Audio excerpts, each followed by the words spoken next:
La lucha de las mujeres en México ha sido un camino sin duda difícil, pero también apasionante.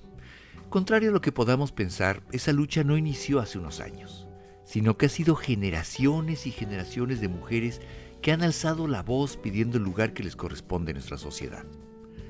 Hoy estamos por iniciar un nuevo gobierno, uno que encabezará por primera vez en nuestra historia una mujer.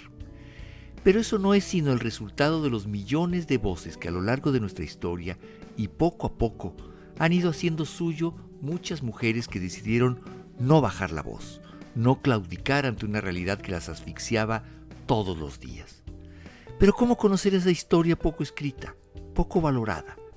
Por eso, mi encuentro de hoy con una mujer excepcional, Patricia Galeana, historiadora, diplomática, catedrática, pero sobre todo apasionada de una historia que necesitamos conocer, la historia de las mujeres y su lucha en México. Pues el día de hoy estoy realmente muy complacido de que me haya recibido la doctora Patricia Galeana. Doctora, muchas gracias por recibirnos en esta su biblioteca, una biblioteca espléndida. Al contrario, con un gran gusto, Carlos. Muchas gracias. Y además, hoy lo platicábamos antes de iniciar esta entrevista, es una entrevista que nos va a quedar corta, porque la doctora Galeana, la doctora Patricia Galeana, pues puede hablar de muchas cosas. Es una historiadora muy importante, especialista en temas como la propia biografía de Juárez, de Maximiliano. En fin, podríamos abundar en muchas cosas, pero pues hay que hablar de algo un poco más concreto. Muy bien. Y doctora, hoy hay algo que a mí me parece que es importante que pongamos, por lo menos, si no un freno, hagamos un alto en el camino y usted nos va a poder ayudar a entender exactamente qué está pasando. Me refiero, porque entre otras de las muchas cosas que la doctora es especialista, es en el papel de la mujer. La mujer en la política, la mujer en la sociedad, ya hablaremos del Museo de la Mujer, pero me interesa mucho que nos ayude a entender la mujer hoy, su papel en la sociedad, su papel en la política. Estamos por inaugurar un ciclo de gobierno en nuestro país que seremos gobernados por primera vez por una mujer presidente, aunque ella quiere que le digamos presidenta, ¿no? Pero esto me da la idea, doctor, y así me gustaría empezar esta plática. Pareciera que Claudia Sheinbaum Pardo llega como de manera natural a la presidencia. Pero atrás hay una enorme lucha por los derechos de la mujer, por el lugar de la mujer en la sociedad de México. Y me gustaría que nos acompañara en este recorrido. ¿Cómo llega la mujer hoy, en el 2024, a ocupar un lugar tan preponderante como la propia presidencia? Pues llega porque hubo muchas mujeres. Desde el siglo XIX, imagínense, empezó la lucha, que buscaron primero ser ciudadanas. Fuimos de los últimos 6 países en América Latina en otorgar la ciudadanía a las mujeres. Solo después que nosotros... ¿Cómo la ciudadanía? O sea, el derecho al voto. El derecho al voto, sí, a participar en la vida pública, a ser ciudadanas. Éramos como, a las mexicanas eran menores de edad, o sea, no tenían derechos políticos. Y sí, fuimos de los últimos 6 países en reconocer de América Latina. Después de nosotros lo hicieron Colombia, Honduras y al final Paraguay. Entonces, la lucha, como le decía, pues sí fue muy larga. Hay mujeres que se opusieron a la situación de sumisión en la cual la mujer debería de ser abnegada, o sea, esa era la característica del marianismo novohispano, la mujer que no es ella, se niega a sí misma porque debe ser para los demás.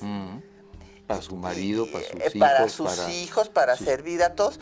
Todavía hoy tenemos esta situación de que si usted va a las zonas rurales, encontrará que las mujeres, aunque estén embarazadas, estén amamantando, son las últimas en comer si queda comida.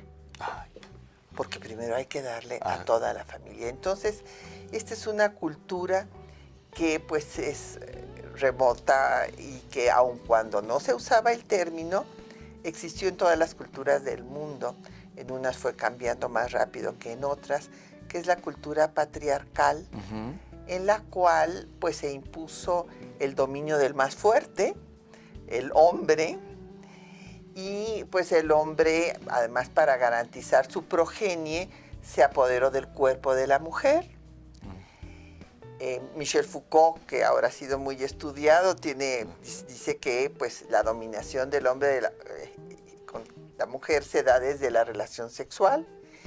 Y en efecto, esta situación la van a apuntalar sistemas jurídicos, políticos, el Estado, los estados y las iglesias.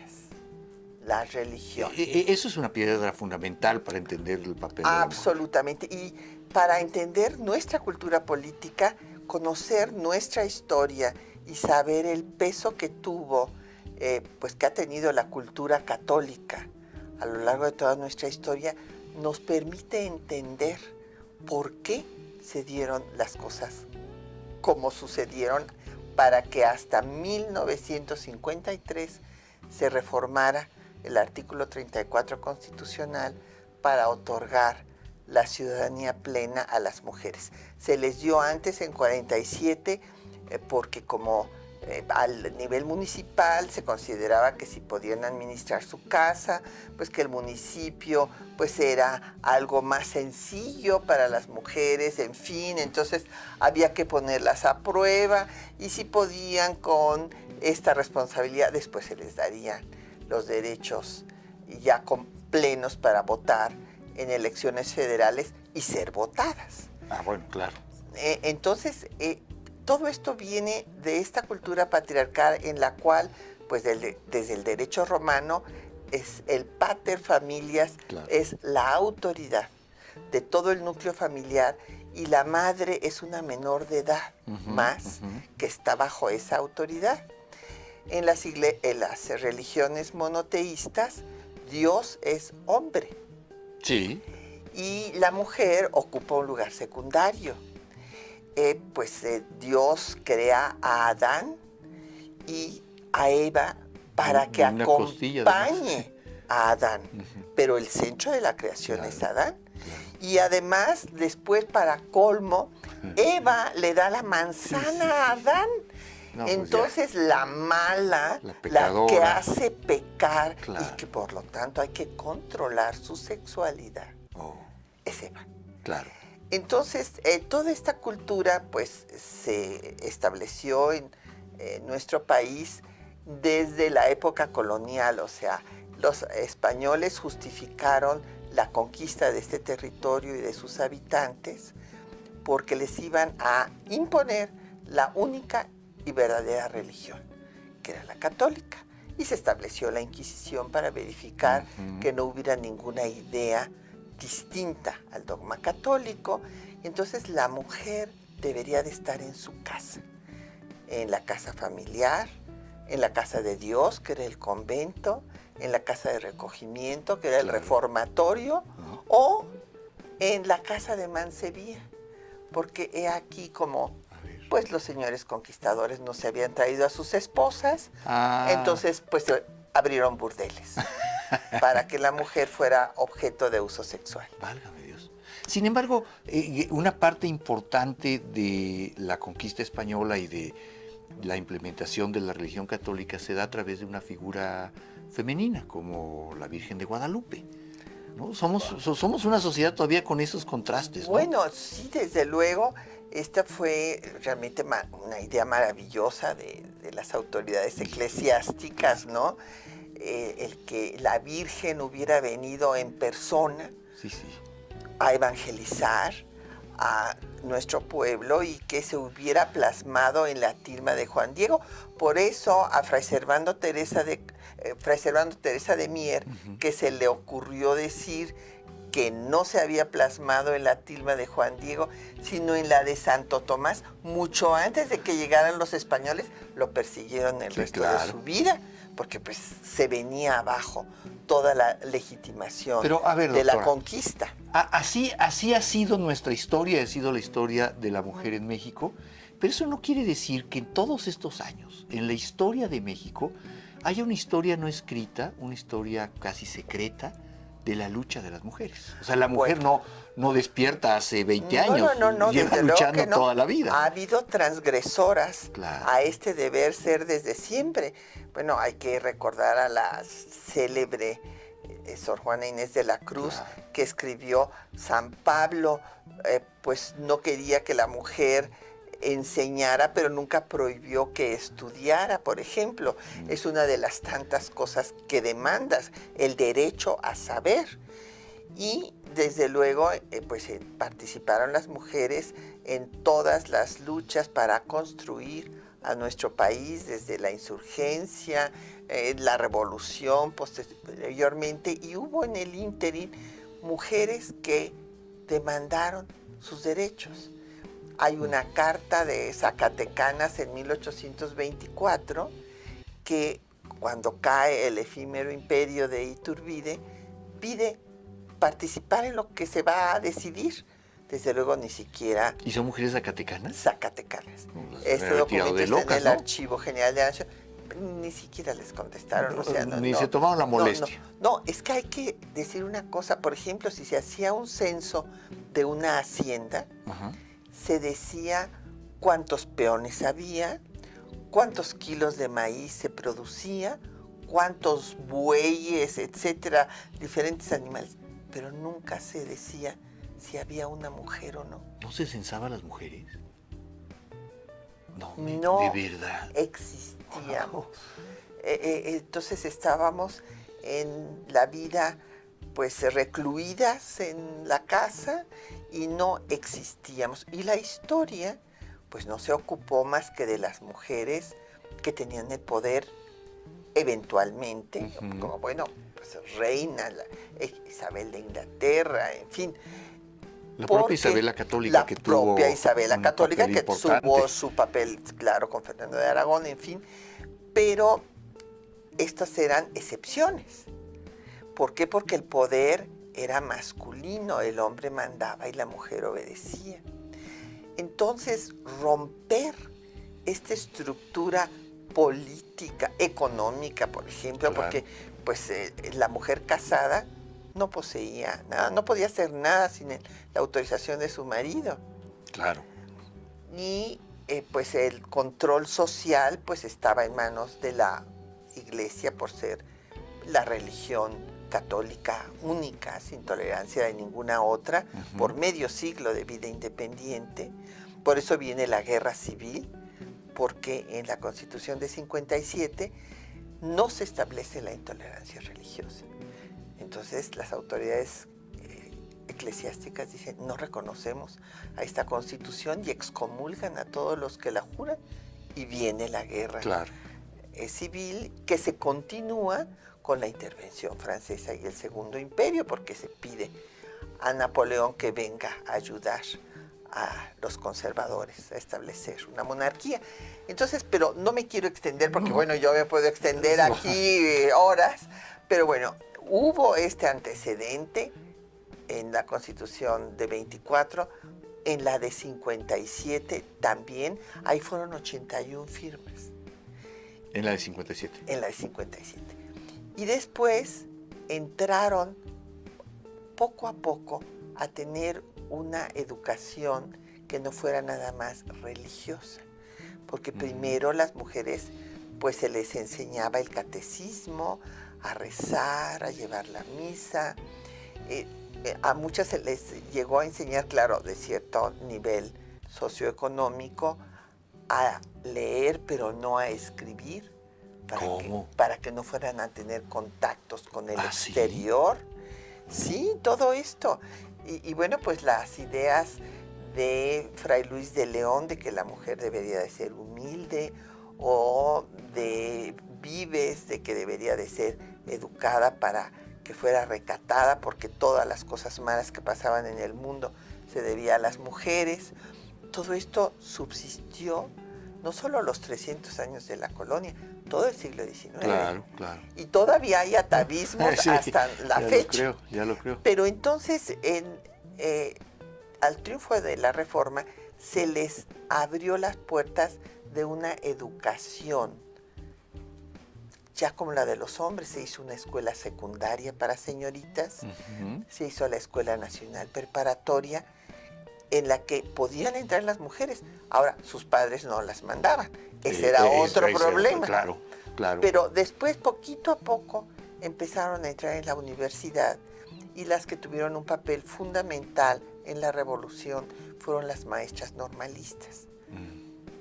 Porque fue una de las actividades que la sociedad conservadora, pues mexicana, veía con buenos ojos, que si educaban a sus hijos, pues podían educar a los de los demás. Y entonces hicieron de la educación su bastión. Primera profesión.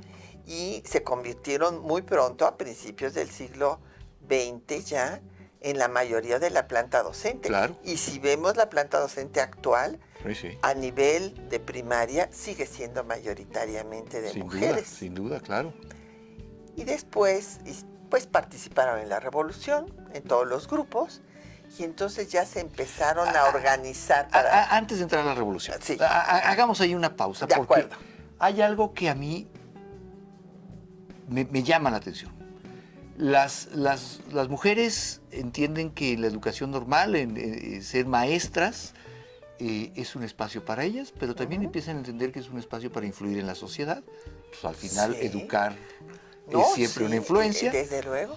Pero ¿en qué momento, doctora, las mujeres, y lo voy a decir, no sé si siquiera si lo estoy diciendo bien, y tal vez cometo una falta, pero lo voy a decir, y corríjame, y lo digo, y de antemano me disculpo, ¿en qué momento de este periodo que estamos hablando las mujeres aprenden a pensar por sí mismas? Perdón, sé que eso puede ser muy grosero, pero ¿en qué momento entienden que no son reproductoras del pensamiento del marido, del padre, del sacerdote, y que ellas deben tener una posición propia frente, en este caso, por ejemplo, a la educación?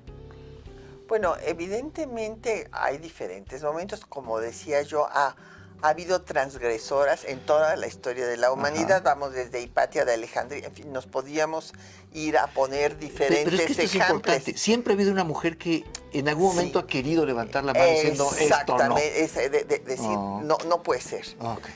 Pero cuando realmente se les abre los ojos, el horizonte, es cuando empiezan a demandar. Es muy interesante que hay 8 jovencitas que le piden a Comonfort, cuando triunfa la guerra civil de Reforma, que quieren educarse como los niños. Como los niños, con la educación de un hombre. Sí, con la educación de un hombre, para tener otras actividades fuera de las domésticas. Sí, que no sea bordar. Que no sea todo bordar es lo más bonito, o sea, cocinar, claro, limpiar, lavar la ropa, etcétera, servir al marido, a los hijos, y ser, pues, ella abnegada como debía ser. ¿Y estas muchachitas qué respuesta reciben?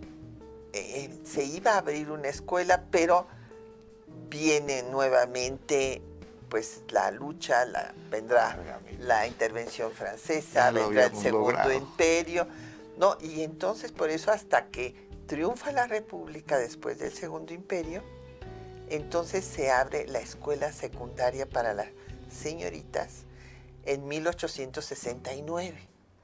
En 67 se abrió la Escuela Nacional Preparatoria, pero en ese momento no entraron, no las mandaban los papás a estudiar. Pero existía la posibilidad.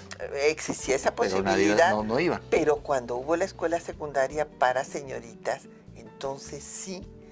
Y la propia directora, María Belén, dice, es una nueva era. Ay. Y sí, ¿de qué año estamos hablando? 1869. O sea, en 1869 ya hay quien dice, estamos frente a una nueva era. Una nueva era. Lo que estamos diciendo hoy en el 2024, ya lo platicaremos, ya llegaremos a esos momentos, pero aquí también estamos diciendo, estamos frente a un nuevo momento de la historia, ¿no? Así es.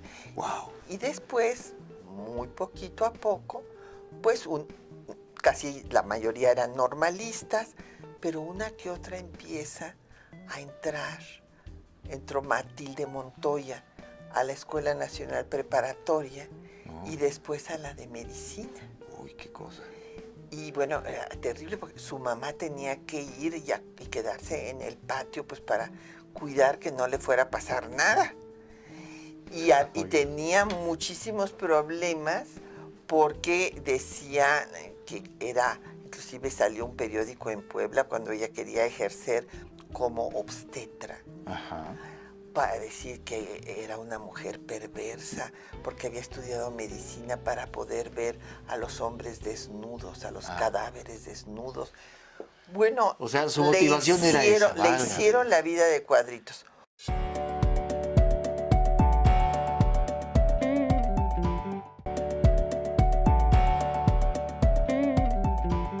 Hubo otra que era... se dedicaba a la dentistería, no había escuela de odontología, desde luego. ¿Se llamaba dentistería? Dentistería. Oh, qué bonito nombre. Y ella había estudiado con su padre, entonces aprendió a usar el éter.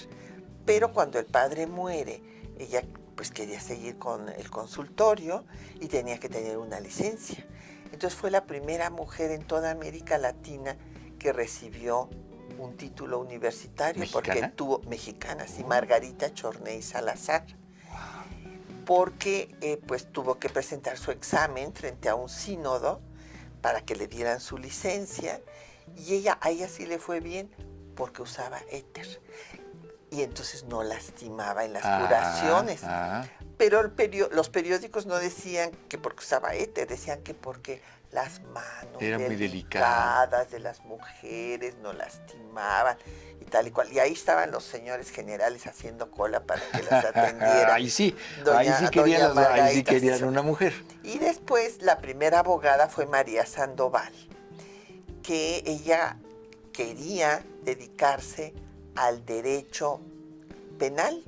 Ajá. Pero no la dejaron. No, eso sí es otra cosa. Como pasante, defendió a una mujer que su marido la quiso matar y ella, al defenderse, lo mató a él. Entonces, pues María Sandoval demostró que había sido en legítima defensa y ganó el caso. ¿Ganó? Ganó el caso. Pero después hubo un escándalo y que las mujeres decentes no se podían dedicar al derecho criminal y tuvo que dedicarse al derecho civil. Pero bueno, estas fueron las pioneras. ¿Y qué va a pasar con la revolución? Ajá. Que ya se van a organizar en colectivos, en grupos más grandes para demandar sus derechos.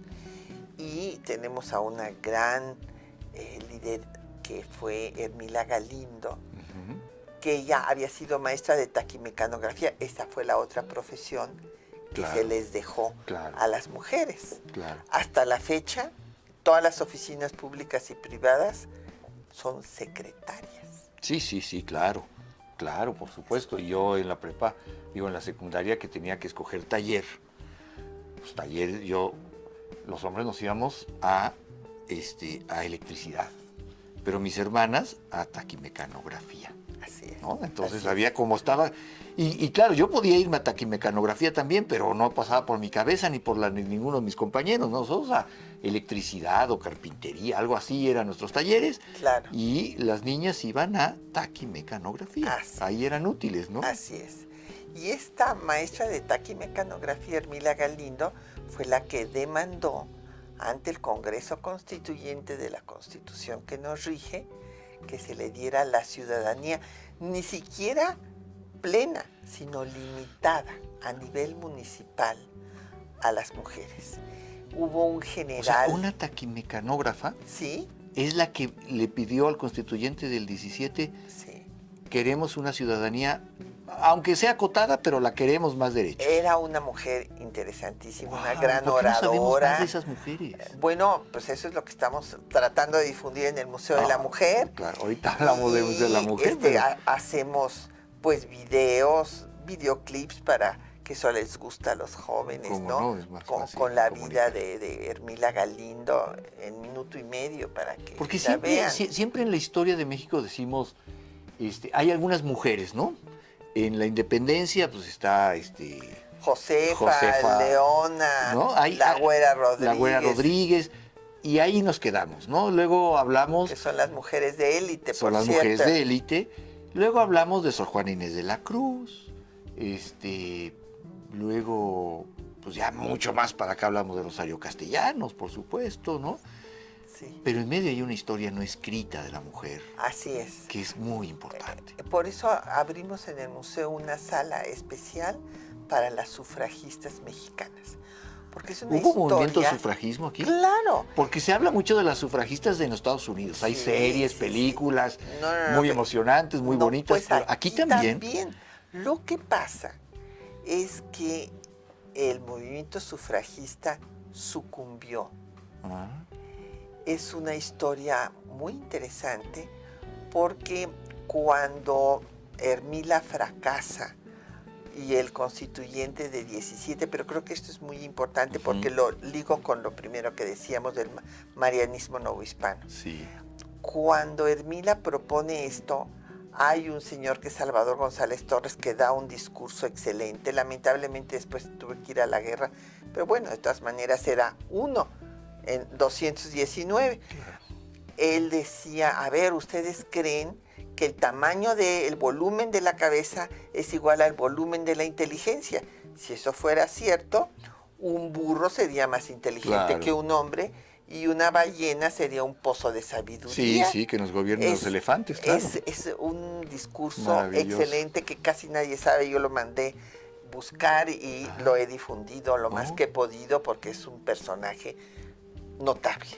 ¿Qué pasó con él? Pero pues murió en la guerra. revolución y Bueno, ya. ¿no?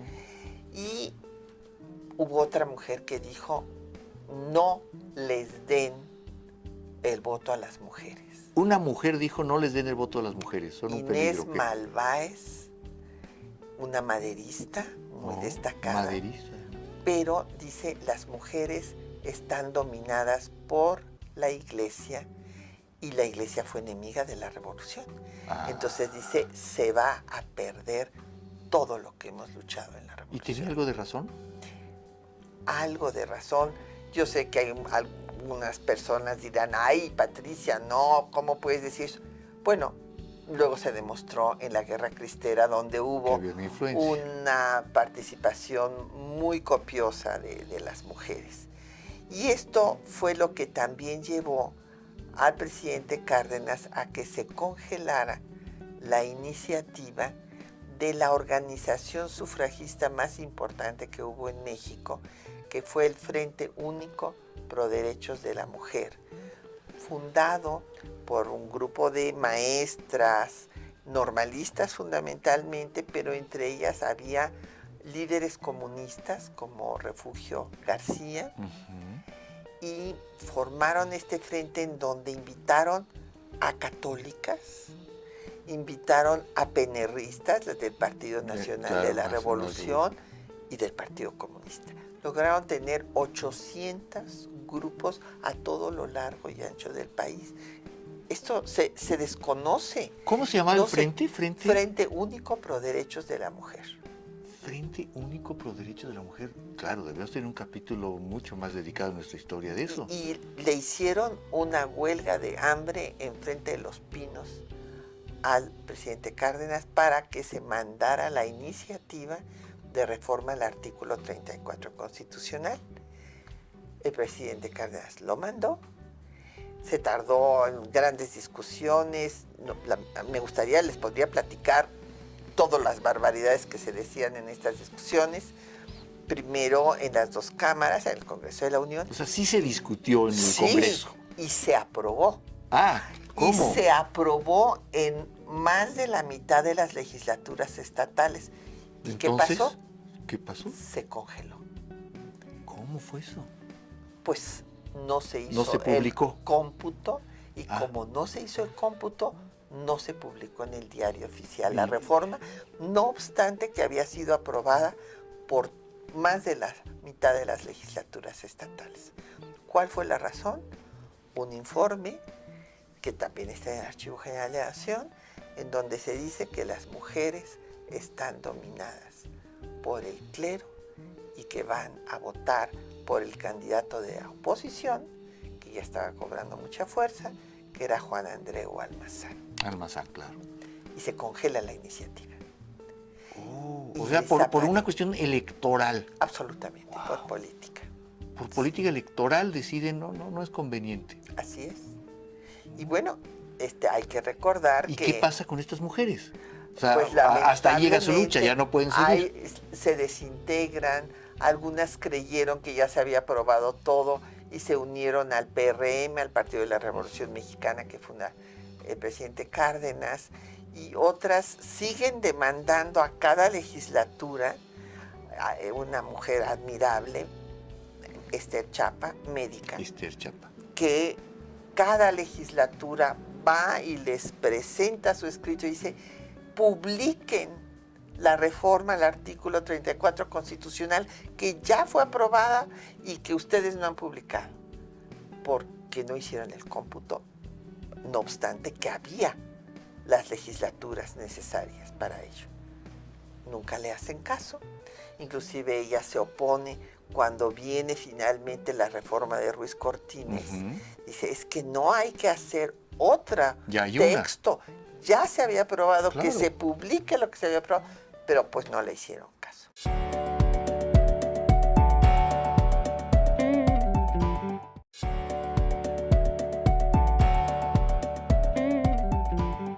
Porque además hay que entender el momento. Hoy eso sería impensable, pues en virtud de cómo es nuestra sociedad, de las redes sociales, de los medios de comunicación. Pero en ese momento ellas iban realmente contracorriente. No me puedo ni imaginar qué tipo de mujeres conformaban este frente, porque iban en contra de todo.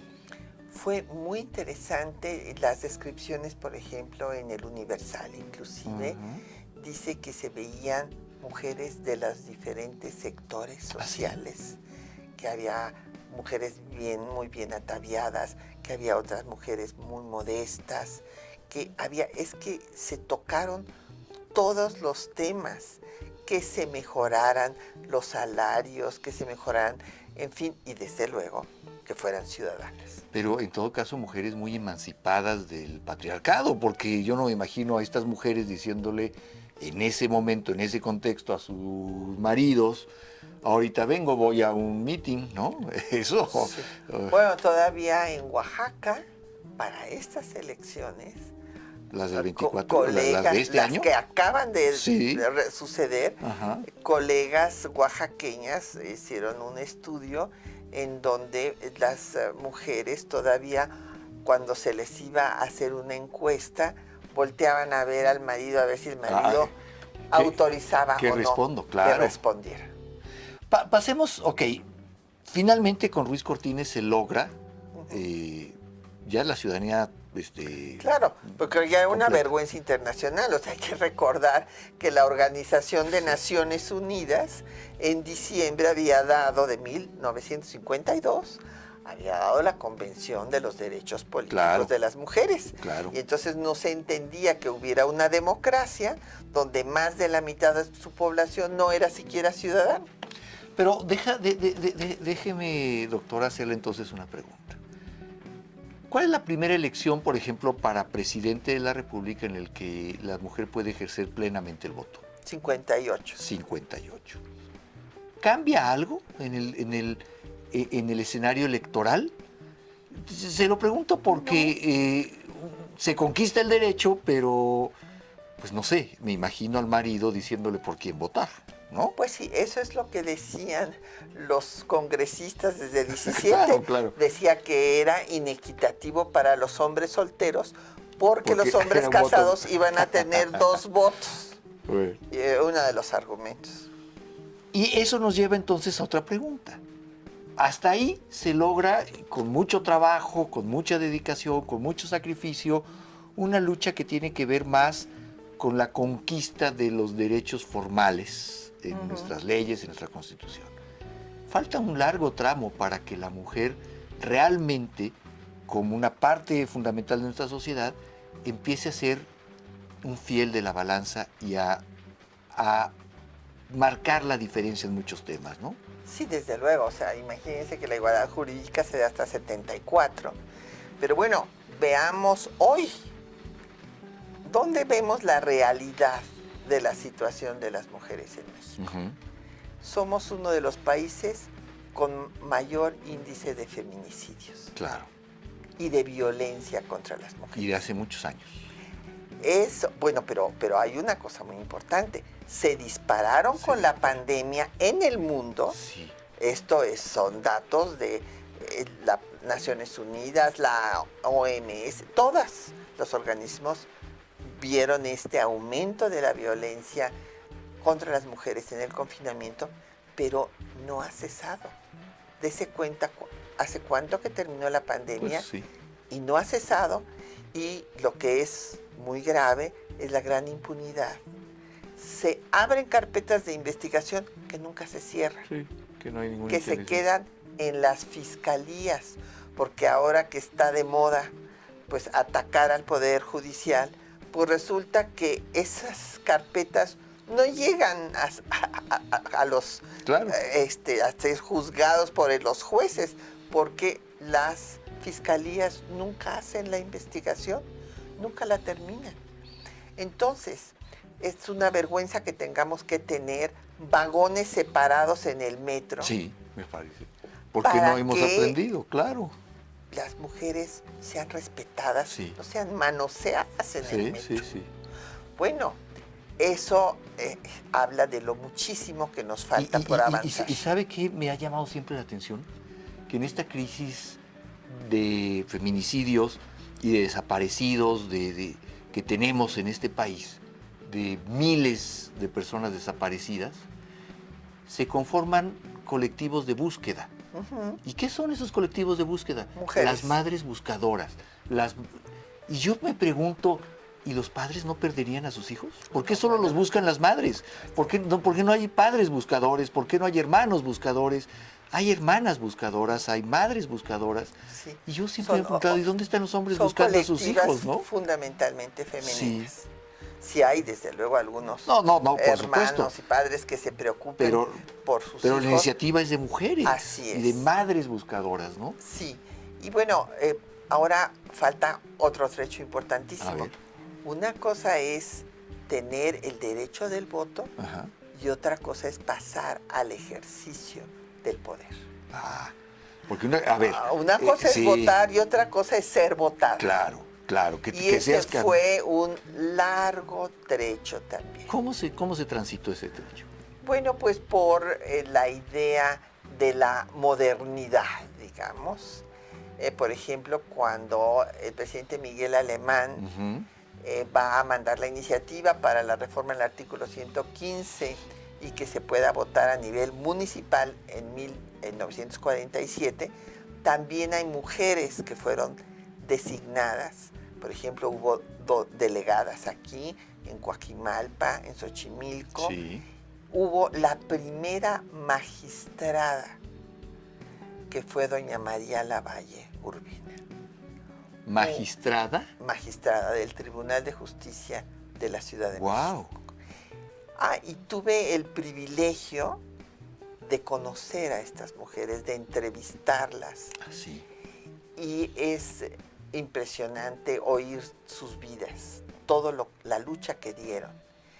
Cuando llegó doña María Lavalle Urbina a tomar posesión como magistrada, se encontró con que nadie asistió al pleno, No. nada más los 2 o 3 magistrados que la acompañaban, y le tuvieron que confesar que los otros magistrados se habían rehusado a sancionar con su presencia semejante desacato, que una mujer fuera a ser juzgada. De ese tamaño. De ese tamaño. Después me contaba doña María que no la dejaban hablar. Bueno, una cosa impresionante. Pero eso sí, le ponían la silla muy caballero. Sí, sí, Hasta sí, que sí. les dijo, por favor, no me pongan la silla. Yo puedo ponerme la silla, pero tengo el mismo derecho Claro. que todos ustedes de hablar y de participar en las decisiones que se toman aquí. Entonces, pero fue una gran mujer, María Lavalle, otra mujer extraordinaria, Cristina Salmorán, que fue la primera ministra de la Suprema Corte de Justicia de la Nación, una discípula de don Mario de la Cueva, que estableció una serie de normas, inclusive el derecho procedimental en materia de trabajo lo estableció ella en la Facultad de Derecho. Luchaba porque se había establecido que a trabajo igual, salario igual, pero todavía hoy tenemos hasta un 40% Sí, una brecha salarial brutal. por el mismo trabajo, menor salario para las mujeres. Entonces ella fue una gran luchadora por las mujeres y bueno, una mujer extraordinaria también, la maestra Griselda Álvarez, primera gobernadora de nuestra historia en 1979 de Colima. ¿Sabe lo que decían? Bueno, es que Colima es chiquito. Pues por eso pues, sí lo puede hacer una mujer. Le pusieron un mandil al rey Colimán cuando tomó posesión. No, Jesús Reyes Heroles le dijo, pues usted sí está preparada, pero los colimenses no están preparados para tener a una gobernadora. Pero si usted va ahorita a Colima, le pueden decir que el mejor gobierno de la historia de Colima lo tuvo Griselda Álvarez. Dejó superávit, construyó el aeropuerto, los museos, todo lo que hay en Colima lo hizo Griselda Álvarez. Y hoy estamos hablando de una mujer que nos va a gobernar, a Claudia Sheinbaum, que será la próxima presidenta de México. Y yo me pregunto, y otra vez lo hago de manera muy ingenua, a ver si no vuelvo a meter la pata. Pero usted no la ha metido. Usted me va corrigiendo. ¿Cuáles son esas señales que los mexicanos debemos percibir en el próximo gobierno para sentir que estamos en un gobierno liderado por una mujer? Porque yo creo que corremos el riesgo, y aquí vienen mis imprudencias, de que Claudia Sheinbaum gobierne, pero no le permitan ser una mujer gobernando, sino que se repitan los patrones del poder de siempre, pero en la figura de una mujer. ¿Hay algunos elementos que podrían decirnos, ¿hay una mujer en el poder? Bueno, sí, desde luego, o sea, la atención que puede dar a las mujeres, ya nos anunció que va a crear la Secretaría de la Mujer, en fin, hay enfoques distintos de temas que se han omitido en gobiernos anteriores y que ella puede atender. Porque hay algo que es muy importante de estos ejemplos que he puesto. Detrás de María Lavalle, de Cristina Salmorán, de Griselda Álvarez, no hubo ningún hombre. Ah, eso está muy bien. Es más, las tres me recomendaron que no me casara. Me dijeron, ¿sabes qué, Patricia? Nunca te cases porque si quieres destacar en algo, los hombres no resisten que tú destaques más que ellos. Y bueno, pues a doña Cristina, su esposo se fue hasta Baja California para... no resistió. Griselda Álvarez pues se divorció. Y doña María Lavalle, muy linda, decía, pues mire, yo tenía que trabajar, siempre las mujeres tenemos que trabajar el doble de los hombres, porque tenemos que demostrar que también podemos, a pesar de ser mujeres, hacer lo que hacen los hombres. Y entonces, pues ya después pues ya ningún novio me pretendió, pues ya me quedé sola, muy a gusto. Pero esto es muy importante, tener el cargo, pero tener también el poder. Ok, claro. Porque si nada más se tiene el cargo, pero no se tiene el poder, pues estamos siendo manipuladas por el patriarcado, ¿verdad? Para cubrir el sol con un dedo. En todo caso, hay una enorme esperanza, ¿no? De toda la sociedad, por supuesto de las mujeres, pero también habemos quienes estamos muy esperanzados en que pues este país ya cambió en muchos sentidos, pero ya cambió en la forma en la que empezamos a ver a las mujeres. Pero creo, pues para ir terminando y ahorita hablar del museo, pero creo que eso también puede ser un espejismo. creo que estamos muy lejos, ¿no? Bueno, yo estoy totalmente de acuerdo con usted. Nada de que ya cambiamos. Mm. El día que no necesitemos, vuelvo a decir, que no haya feminicidios, Ok, claro. que no haya violencia contra las mujeres, que no necesitemos vagones Especiales. rosas, Claro. ese día seremos una sociedad civilizada con una igualdad sustantiva entre mujeres y hombres. Lo otro es un espejismo mientras no se pase a esta realidad. Por ejemplo, que tenemos muchas gobernadoras. Bueno, hay gobernadoras que realmente ellas no gobiernan. Qué sé yo, el caso del señor Salgado Macedonio, que tiene 3 Sí, casos Guerrero. por violación, Claro. cuyas carpetas de investigación, como tantas otras, nunca se han siquiera, no digamos cerrado, ni siquiera se han ojeado. Así es. Entonces, desde luego, su hija no es la que gobierna, Claro. obviamente. Entonces, eso es a lo que voy. No queremos neojuanitas, Correcto. ¿verdad? Claro. No queremos estas mujeres usadas por el patriarcado para darnos a tole con el dedo de que ya cambiamos. Que no hemos cambiado, porque donde podemos ver la realidad es en los municipios. Mm. En los municipios tenemos el 25%, cuando mucho, de mujeres presidiendo un municipio. Por último, ya para terminar y no quitarle más tiempo, doctora, ha sido muy amable No, en con un recibirnos gran aquí. gusto. ¿Por qué el Museo de la Mujer?